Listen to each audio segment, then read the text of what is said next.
আসসালামু আলাইকুম সুপ্রিয় শিক্ষার্থী, আজকে আমরা আইপি ভার্সন 4 অ্যাড্রেসের ক্লাস নিয়ে কথা বলবো। আজকের ক্লাসে যে সকল প্রশ্ন কভার করব তার মধ্যে রয়েছে একটি অতি সংক্ষিপ্ত প্রশ্ন। দেখো, এখানে একটি আইপি অ্যাড্রেস দেওয়া আছে। এই আইপি অ্যাড্রেসটি কোন নেটওয়ার্ক ক্লাসের অন্তর্ভুক্ত এবং কেন? এই জাতীয় প্রশ্ন কিন্তু বিভিন্ন রকমের হতে পারে। দ্যাট মিনস এই আইপি অ্যাড্রেস পরিবর্তন করে দিলে প্রশ্ন পরিবর্তন হয়ে যাবে। এখন এখানে যে আইপি অ্যাড্রেসে দেওয়া হোক না কেন, আমাদেরকে জানতে হবে নেটওয়ার্ক ক্লাস আসলে কি, বা নেটওয়ার্ক ক্লাসের মধ্যে এই আইপি অ্যাড্রেসের রেঞ্জগুলো আসলে কি কি।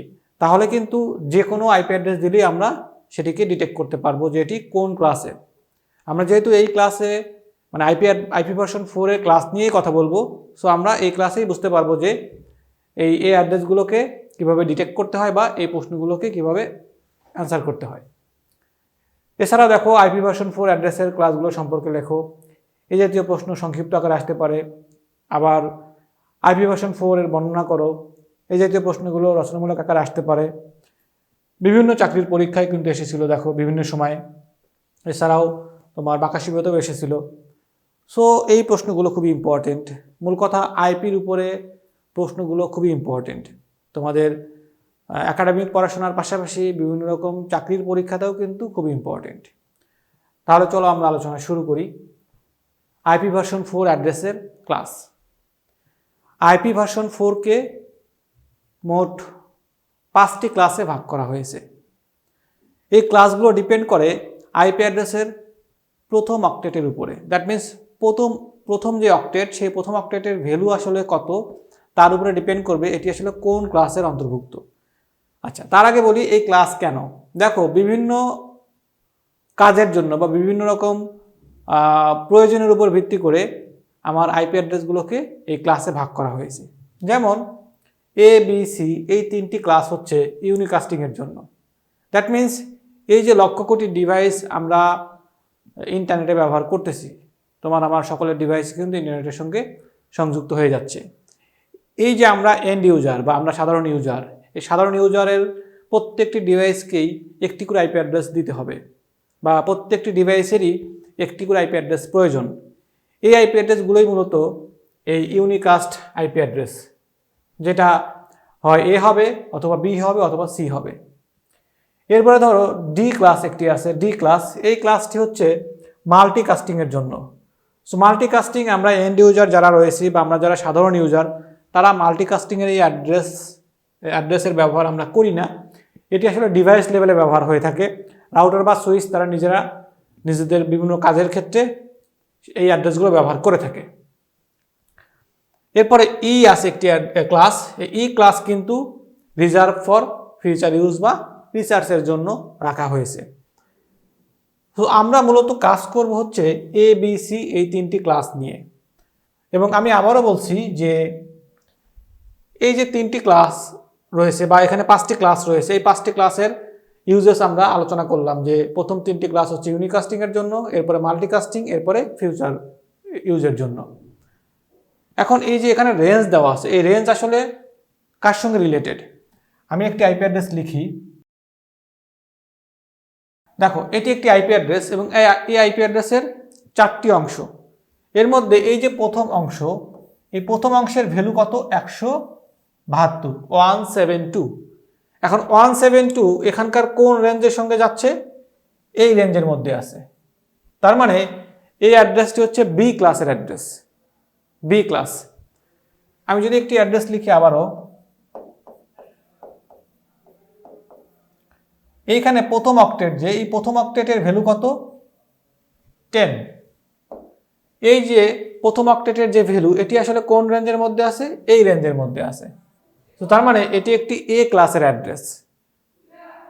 সো মূল কথা হলো, আমার প্রথম অক্টেটের যে ভ্যালু থাকবে সেই ভ্যালু এখানকার যে রেঞ্জ আছে, এই যেই রেঞ্জের মধ্যে পড়বে সেই আইপি অ্যাড্রেস হচ্ছে সেই ক্লাসের। ক্লিয়ার? এখন আমি যদি আরও একটি আইপি অ্যাড্রেস লিখি, সাপোজ এই আইপি অ্যাড্রেসটা হলো সি ক্লাসের। দেখো, এই যে সি ক্লাস শুরু হয়েছে 192 দিয়ে, 192 থেকে 223। সো তার মানে একটি অ্যাড্রেস কোন ক্লাসের অংশ সেটি তোমাদেরকে বুঝতে হলে এই রেঞ্জটি মনে রাখতে হবে। এখন আসি রেঞ্জে। দেখো এ ক্লাস হচ্ছে 1 থেকে 126 পর্যন্ত এর রেঞ্জ। বি ক্লাসের রেঞ্জ হচ্ছে 128 থেকে 191 পর্যন্ত। সি ক্লাস হচ্ছে 192 থেকে 223 পর্যন্ত। আর ডি হচ্ছে 224 থেকে 239। আর ই হচ্ছে 240 থেকে 255 পর্যন্ত। এবং আমরা জানি প্রত্যেকটি অক্টেটের ভ্যালু সর্বোচ্চ 255 হতে পারে। আর এই যে রেঞ্জ, এই রেঞ্জটা শুধুমাত্র প্রথম অক্টেটকে নির্দেশ করে। আর প্রথম অক্টেটের ক্ষেত্রেও সেম, সর্বোচ্চ ভ্যালু হতে পারবে 255। এখন আমরা যদি এই রেঞ্জের করসপন্ডিং সাবনেট মাস্ক দেখি, তাহলে দেখো এ ক্লাসের subnet mask default subnet mask হচ্ছে 255.0.0.0। এরপরে বি ক্লাসের ক্ষেত্রে 255.255.0.0.0। সি ক্লাসের ক্ষেত্রে 255.255.255.0। এই হচ্ছে সাবনেট মাস্ক। এখন সাবনেট মাস্কের এই ভ্যালুগুলো কিভাবে আসলো সেটি নিয়ে আমরা পরে কথা বলবো, এখন জাস্ট জেনে রাখি। আচ্ছা, এখন তোমাদের মনে একটি প্রশ্ন রয়ে গেছে যে এই যে রেঞ্জ, এ ক্লাসের রেঞ্জের মধ্যে দুইটি ভ্যালু আমরা পাচ্ছি না, এখানে 0 নাই আর এখানে আবার 126 কেন, 127 পর্যন্ত হওয়ার কথা ছিল। আসলে যে আইপি অ্যাড্রেসগুলো সরাসরি ইউজারদেরকে আমরা দিব বা ইউজাররা যে ব্যবহার করবে, সেই আইপি অ্যাড্রেসগুলোর রেঞ্জ হচ্ছে 1 থেকে 126। এখন এই রেঞ্জের বাইরে দুটি অ্যাড্রেস আছে, একটি হচ্ছে 0, অপরটি হচ্ছে 127। এই দুটি অ্যাড্রেসের বিশেষ ব্যবহার রয়েছে, এই কারণে এই দুটি অ্যাড্রেসকে এই রেঞ্জের মধ্যে আমি রাখিনি। এর মধ্যে যদি 0 আমি ধরি, এই যে 0.0.0.0, এই 0 অ্যাড্রেসটি আসলে ডিফল্ট রাউট হিসেবে ব্যবহার করা হয়, তাই সরাসরি কোনো মেশিনে ব্যবহার করা হয় না। ঠিক আছে? সো 0.0.0 হচ্ছে ডিফল্ট রাউট, এই কারণে এটি এই রেঞ্জের মধ্যে রাখিনি। কেউ যদি রাখে তাতেও সমস্যা নাই। এরপরে 127 যেটি, এই যে 126-এর পর 127, কারণ এখানে শুরু হয়েছে 128 থেকে, তার মানে 127 তো এখানে দেখা যাচ্ছে না। 127.0.0.1 হলো বিশেষ ধরনের অ্যাড্রেস যাকে লুপ ব্যাক বা লোকাল হোস্ট অ্যাড্রেস বলে। যদি কোনো ডাটা এই অ্যাড্রেসে পাঠানো হয় তবে সেটি ঘুরে আবার একই ডিভাইসে চলে আসে। আচ্ছা, এই অ্যাড্রেসটিকে লুপ ব্যাক বা লোকাল হোস্ট বলা হয়। দেখো আমরা বিভিন্ন রকম ওয়েব সার্ভার নিয়ে কাজ করি, দ্যাট মিনস ওয়েবসাইট যখন আমরা তৈরি করি, তো আমরা কিন্তু তৈরি করার সময় ওয়েব সার্ভারে ওয়েবসাইটটিকে রেখে আমরা কখনো তৈরি করি না। কারণ তোমরা জানো যে ওয়েব সার্ভারের মধ্যে ওয়েবসাইটকে রাখলে সেই ওয়েব সার্ভারের ভাড়া দিতে হয়, জায়গা কিনতে হয়, ভাড়া দিতে হয়, বা এটি আসলে আরও অনেক ফাংশন আছে বা কনফিগারেশনের ব্যাপার রয়েছে আর কি। তো আমরা কি করি, আমাদের নিজেদের যে কম্পিউটার রয়েছে, এই নিজেদের কম্পিউটারকেই ওয়েব সার্ভার তৈরি করে ফেলি। কিছু সফটওয়্যার রয়েছে, ওই সকল সফটওয়্যার ব্যবহার করে আমাদের নিজেদের কম্পিউটারকেই ওয়েব সার্ভার তৈরি করে ফেলি। সো সেই ক্ষেত্রে এই লোকাল হোস্ট বা এই লুপব্যাক অ্যাড্রেস কাজে লাগে, কারণ তুমি যেই কম্পিউটারে ওয়েবসাইট তৈরি করতেছো সেই কম্পিউটার আবার নিজেই সার্ভার হিসেবে ডিটেক্ট হচ্ছে বা কাজ করতেছে। যখন তুমি ওয়েবসাইট ব্রাউজ করার জন্য বা টেস্ট করার জন্য ওয়েব সার্ভারে বা ব্রাউজারে যখন তুমি হিট করবা, তখন তুমি এই অ্যাড্রেসটি যদি লেখো, তাহলে এই কম্পিউটার নিজেই নিজেকে হিট করবে। তার মানে সে বলবে এটি আসলে সার্ভার। ঠিক আছে? এই যে সুবিধা, এই সুবিধার জন্যই কিন্তু এই অ্যাড্রেসটি ব্যবহার করা হয়। খুবই ইম্পর্টেন্ট একটি অ্যাড্রেস। সো তোমরা যারা ওয়েবসাইট নিয়ে কাজ করো, লোকাল সার্ভার নিয়ে যারা কাজ করো, তারা এই অ্যাড্রেসটি ব্যবহার করে থাকো লোকাল হোস্ট হিসেবে, অথবা সরাসরি লিখে থাকো যে লোকাল হোস্ট। এই লোকাল হোস্ট লেখা আর হচ্ছে এই অ্যাড্রেস লেখা একই কথা। যাই হোক, তাহলে 0 এবং 127-এর বিশেষ ব্যবহার রয়েছে, এই কারণে এই রেঞ্জের মধ্যে আমি এগুলো রাখিনি। এ বাদে হচ্ছে 1 থেকে 126 হচ্ছে এ ক্লাস, এবং এটি হচ্ছে বি ক্লাস, এই হচ্ছে সি ক্লাস।